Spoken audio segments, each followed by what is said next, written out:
చూడండి, అదే విషయం నేను తెలియజేస్తా ఉన్నాను.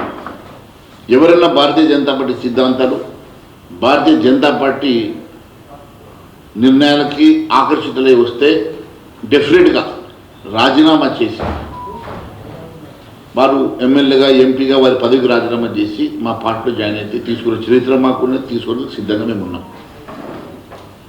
లేని పక్షంలో ఆ 2/3 మెజార్టీయో ఆ రకంగా ప్రజాస్వామ్య పద్ధతిలో మా వైపు వస్తే మేము తీసుకొని సిద్ధంగా ఉంటాం తప్ప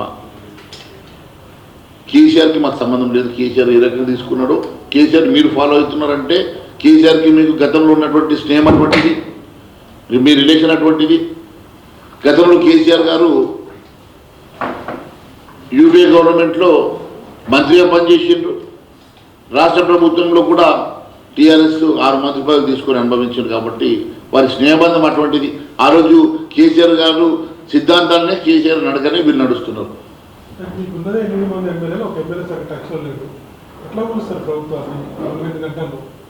చూడండి, ఒకటే విషయం నేను తెలియజేస్తా ఉన్నాను. మా 8 మంది టచ్లో ఉన్నాం. టచ్లో లేరని మీరంటే 8 మందికి 8 టచ్లో ఉన్నాం.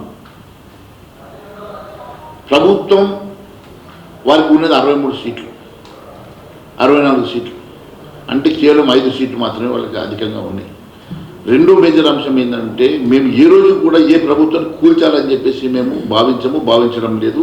మాది ప్రజాస్వామికంగా ఈ ప్రజాస్వామ్యం గౌరవించేటువంటి అతిపెద్ద ప్రపంచంలో అతిపెద్ద పార్టీ భారతీయ జనతా పార్టీ. మేము ఒకటే చెప్తా ఉన్నాం, మీరు మా జోలికి దయచేసి రావద్దు, మా గురించి మాట్లాడొద్దు. మేము చాలా హుందాగా మెదులుతున్నాం. మీరు ఒకవేళ అట్లా చేస్తే మీ చిట్టా ఏందో మా దగ్గర మేము కూల్చాల్సిన అవసరం లేదు. వాళ్ళ మంత్రులే రెడీగా ఉన్నారు. వాళ్ళ మంత్రులే మా దగ్గరకు వచ్చి మేము షిడ్డగా మారుతాం, నా వెంట 10 మంది ఉన్నారు, నా వెంట 20 మంది ఉన్నారు, వాళ్ళే అంటున్నారు. ఆ 10 మంది 20 మందిని వెంట పెట్టుకుని రావడానికి సిద్ధంగా ఉన్నారు. కానీ మేము అలాంటి ఎంకరేజ్ చేయం. కాబట్టి మేము చాలా ప్రజాస్వామ్య పద్ధతిలో చాలా గౌరవంగా బిహేవ్ చేస్తూ ఉన్నాం. సమయం వచ్చినప్పుడు అన్ని బయటకు వస్తాయి.